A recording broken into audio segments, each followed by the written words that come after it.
This is part 1, but you can go watch part 2 on Nebula right now, as well as a special super secret exclusive video on Nebula that I'll never put on YouTube. More on that later.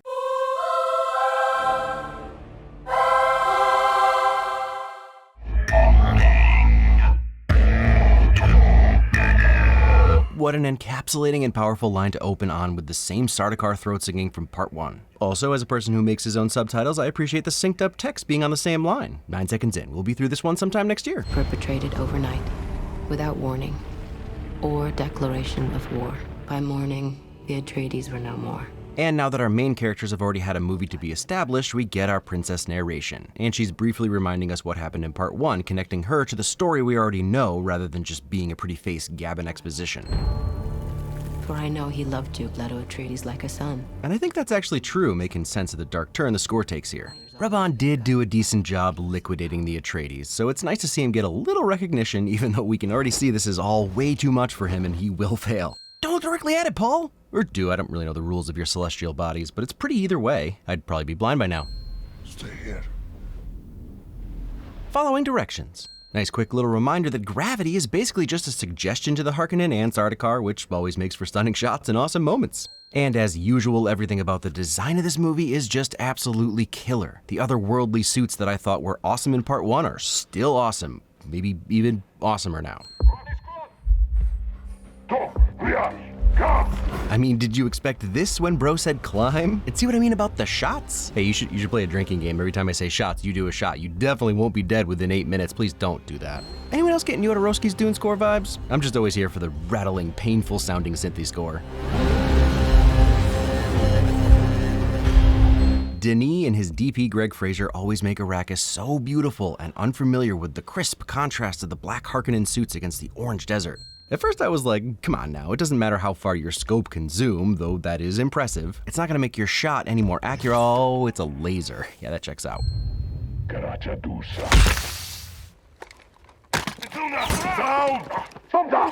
And if you're wondering why they didn't have their shields on already, Paul asks about them in part 1. Why don't we just shield the crawlers? Shield's a death sentence in the desert. It attracts the worms and drives them into a killing frenzy. Alright, maybe gravity got a little ornery about them only taking it as a suggestion. Always good to be reminded that Paul isn't just some noob and he can cut through these dorks like bath oil. Some hints about Jessica's less than nice future. Also, I'm just generally creeped out by how fast she got up there, and it doesn't feel like a continuity error, it feels like magic mixed with clairvoyance. Never stand with your back towards the open. How many times do I have to tell you that? Huh? At least twice since Gurney tried to tell him in the last movie. Don't stand with your back to the door. How about her? She's fine.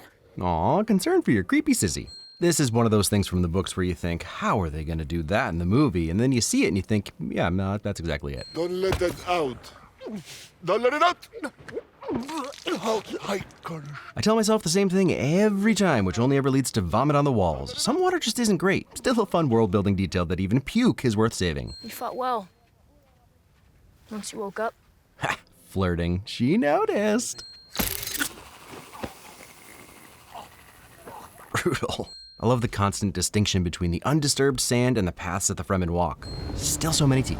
Even without it being explicitly explained, it's clear that the Geiger-esque architecture belongs to the Harkonnen. Yeah, I suggest you get some rest.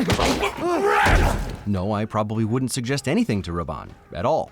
Ever. And Bautista really sells the idea that he's at the end of his rope in this one. Apparently 6-year-old me could have just waltzed in here because these cheek noises are like my specialty. Love the main theme in the background, so quiet and soft as they enter the siege. I had a win in part 1 about how everyone that was at the duel was pretty okay with Jamis dying because they saw it happen and it's their way. The Fremen that were back at Siege Tabra obviously have some different feelings, and it's a great reminder that they're still humans with emotions. I mean, at least for their own. And without having any idea what anyone is actually saying, Javier Bardem lets us know exactly what's going on with his tone, volume, and facial expressions. I'm generally not a fan of any fanatic. Well, specifically religious fanatic, and Stilgar gets so much worse, but so far I'm still with him. Some of them already think I'm their messiah. Others, false prophet.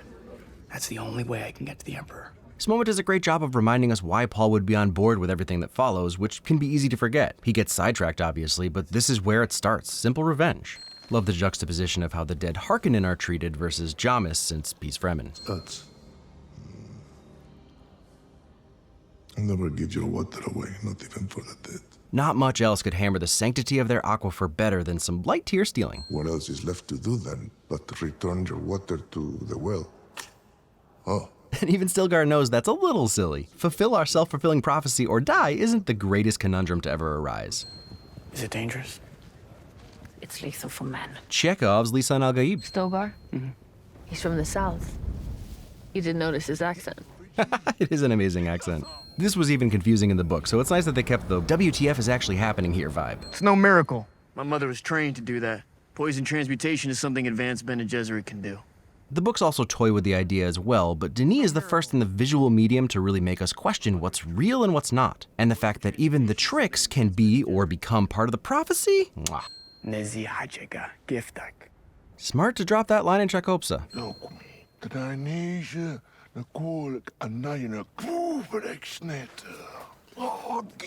I mean, you gotta love that. Reminds me of that time Maximus Decimus Meridius, commander of the armies of the North, general of the Felix legions, and loyal servant to the true emperor Marcus Aurelius, father to a murdered son, husband to a murdered wife, who will have his vengeance in this life or the next, didn't want to be Caesar, and Marcus was all, "That is why it must be you," or something like that. But the point here is, how perfect is that? The more fervently that Paul says he ain't the guy, the more fervently the zealots believe. Religion and war, name a better team up. Also, Life of Brian as well. Nice, Jessica. Not foreboding at all. Centipedes are very nasty. Not the big ones. They're harmless. But the little ones, you have to worry about. I love that the little ones are still measured by the distance between both hands. I'd be dead already. Blind first, then dead. Don't ever listen to the jinn. They can possess you. They are demons. But it's true. Don't listen to them. First I'll laugh for me, and it all goes to Javier. You sandwalk like a drunk lizard. Isn't that the point? So, compliments? Ah, she'll have him Christopher walking like a pro in no time. Weak man. The anthropologists say in order to properly sandwalk, you actually have to... Never mind. Attaboy, Paul. Stopped yourself from great house splaining. You know, I'm the only one who believes you're gonna make it until summer. Everyone else thinks you won't make it 2 weeks. This is the type of thing I love about this incarnation of the story. Because just like Stilgar saying, "Come on, he's the Mahdi, Bobby, otherwise we'll murder you," Chani is again fulfilling the prophecy by not believing in the prophecy. She thinks he'll die, so she helps him, and isn't that the same thing? He knows their ways because she showed them to him. We need to start with the weaker ones. The vulnerable ones. Cool, Jess, not foreboding at all. Love the differences between the Harkonnen harvester and the harvesters the Atreides used. It's clear they perform the same function, kicking up sand to filter and spice, I think. They just go about it a little differently. Dang it, the way they burst out of the sand is almost supernatural. Absolutely terrifying. Nope, that's too many rounds at once. That's cheating, clearly. Look, I hate to see Fedaykin getting killed, but that might be the sickest minigun I've ever seen. Nah, no. Well, that's one way. Aw, good guy, Paul, saving her life with the old jump on top ya. Even Space Jesus gets unlucky sometimes. I love that split second where the explosion is happening inside the shield. Even without anyone telling us their plan, it's so clear what it is through their actions. Engage the ground troops to draw the Ornithopter's fire, and then take out the Ornithopter, the only real defense the Harvesters have. As soon as they're down, laser that biz, bask in the glory, and chill back at your dope tent. Oh, and also, if there's time, run parallel to the explosion to create amazingly cinematic moments in your life. She will! Ah, dang. Attack hugging. Flirting? The desert is cool for a lot of things, but it would suck for hide and seek. No one's here, guys. Move along. Father, I found my way. Good line. It's no the sleeper has awakened, but what are you gonna do? Does water really fall from the sky? It really does sound insane when someone says it like that. It's called swimming. I don't believe you, Usul. What's interesting is that Chani has most likely seen the sacred aquifer, so she knows what bodies of water are, but the idea that you'd go into them is so otherworldly it never crossed her mind. I prefer Johnny. I prefer Johnny too, then. Ooh, dang, that was smooth. Your orders were to restore spice production, tighten your grip, Raven. or feel mine on your neck. The oil, the sound design, the very dude himself, never not nightmarish. Millions and millions of people starving to death because of me. Not to get all books, but how far do we think Paul is seeing into the future here? Like children? God Emperor? Or is this just the reality of the coming Holy War that's rarely talked about? Shai Hulud decides today if you become Fremen or if you die.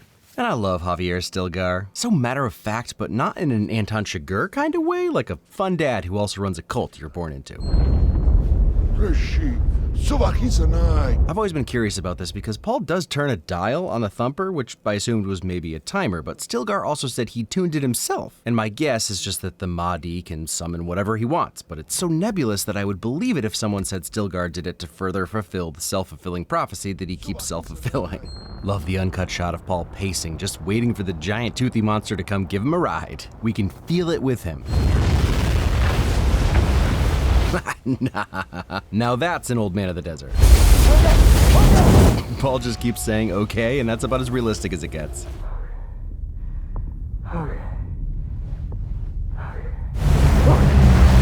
And this visual exposition is something else. Paul keeps getting pounded because he hasn't gotten the hooks in position to force the worm to stay above the sand. The shot of the flap being pulled up makes it clear the worm doesn't want sand getting in there, and he can infer that's why they stay above. Zimmer, goodness gracious, this theme is so good. I know it must feel weird to be in love with someone who is starting to be worshipped. At least that's what Julia tells me. Also, Julia has really gotten into cult documentaries lately, don't ask. But the looks on the women's faces are just pitch perfect. It doesn't really matter what the religion is. Humans want to spread whatever it is they believe since it's working for them. Getting this behind-the-scenes look at Jessica very overtly manipulating them hopefully gives us all pause. We just love to believe. Will be born in the south.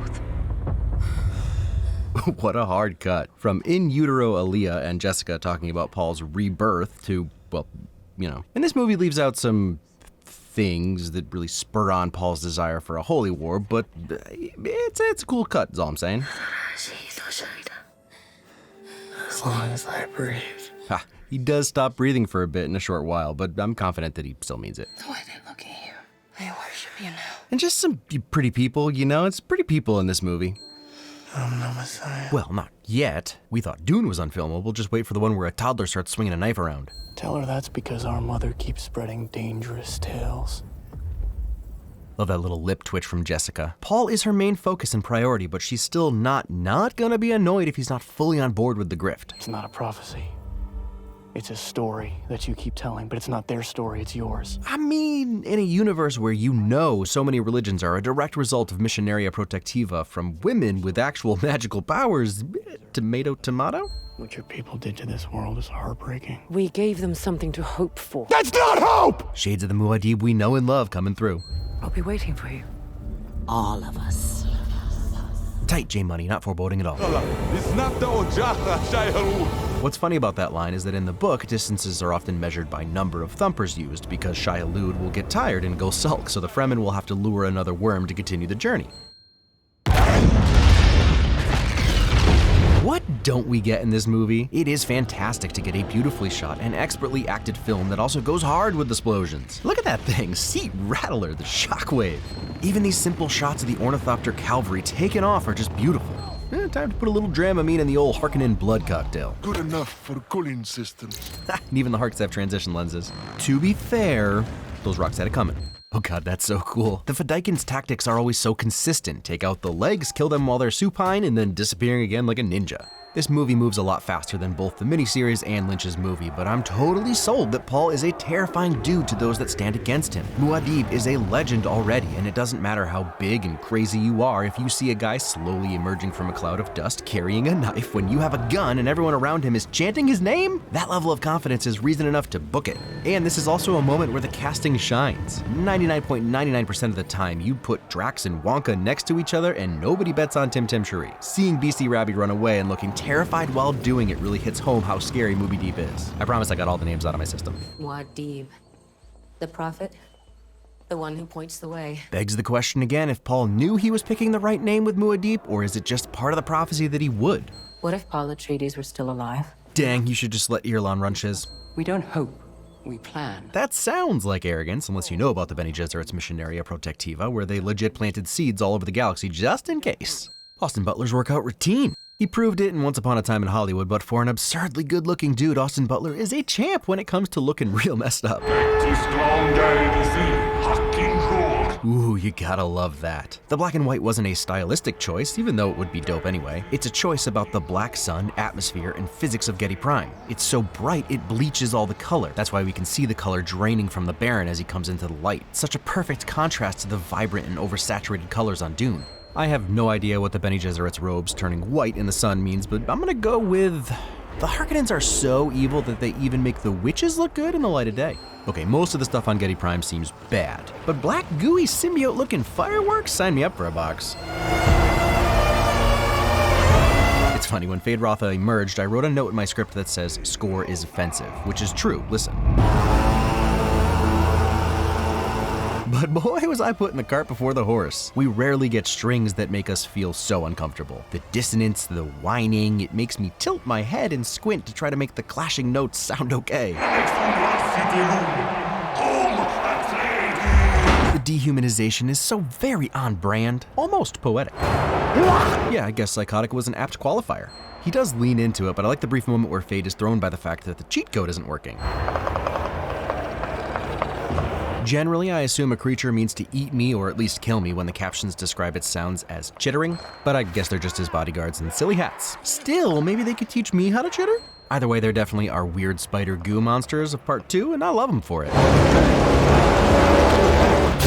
What a powerful way of showing us what Fade's deal is. And all in all, more honorable than I assumed. Is that a win? Disgusting murderous bad guy says somewhat complimentary thing to guy he just gutted? Sure, why not? Really, I'm just impressed how unhinged Fade comes off. Terrifying when laughing, terrifying when being strong. And we all know the people love Unhinged. They are not entertained. I love the set design here, but I genuinely want to know, do people walk down this bridge/hallway just to get to their office? Is this a main thoroughfare for foot traffic? Because that would suck. Give me a Segway or scooter, something. Ah, not only Jessica that can teleport, I see. I'm Lady Margot Fenring. Good name. Also, you can tell how powerful she is through her self-confidence. Just like Irlon, I'm sure Margot knows He's psychotic. he kills women for fun, to feed his other lady friends. But she never seems scared for her life at all. How did you get past the guards? The gods? I dreamed about you last night. A pleasant dream, I hope. Again, Denis is putting questions into our heads that he has to be taking from future books. I'm not going to spoil anything, but in the future, there are people that are less constrained by time, and the implication that Margot planted the dreams in Fade's mind makes us wonder who else could be doing something similar. That was cryptic enough that even the readers are probably scratching their heads. You're not taking part in your own celebrations. Something wrong? I don't recognize this place. I love that the moment her voice starts warbling, Fade barely looks up and just follows her until he's somewhere else and has no idea how he got there or how long they'd been walking. But strongly motivated by honor. He yearns to be hurt. Part of me wants to see Fade laughing during the Gom Jabbar, and part of me worried he might like it too much for this PG-13 movie. Either way, point taken. Weird power assertion, but okay. And I'm ending part 1 of this video here on this ultra-optimistic Fade moment. But the part 2 video of the movie Dune Part 2 is up on Nebula now, as well as a reaction video to one of my own videos? What? Yes, it's true. Deadpool, specifically, trying out something fun and new and exclusively on Nebula. And if you sign up using my link, nebula.tv/CinemaWins, you can get an annual plan for 40% off, a little over $250 a month. Then you can come laugh and cringe with me right now. And it's a perfect time to join to check out our brand new news section with our gorgeous redesign that you'll love. Nebula Originals are really taking off, with Jetlag still holding the title of Best Travel-Based Board Game Show, and you can see the new teaser trailer for Jesse Gender's Identities and get as excited as me for it. Nebula Lifetime subscriptions are also available if you want to pay once and never again, but any way that you sign up works, and I'll keep making exclusive videos for you. And once again, any video that's blocked, which has become really common lately, will always be live on Nebula the whole time. But Nebula has so much more to offer. Hundreds of your favorite creators are creating new and exciting stuff exclusively for Nebula. So sign up with my link for 40% off and go watch everything great about Deadpool with me, my first viral video right now. Thanks, Lawrence, Florence, Felix. I don't know. He can die. It creates that weird, like, artifacty thing. You're interested in this. You're interested in this. This is interesting.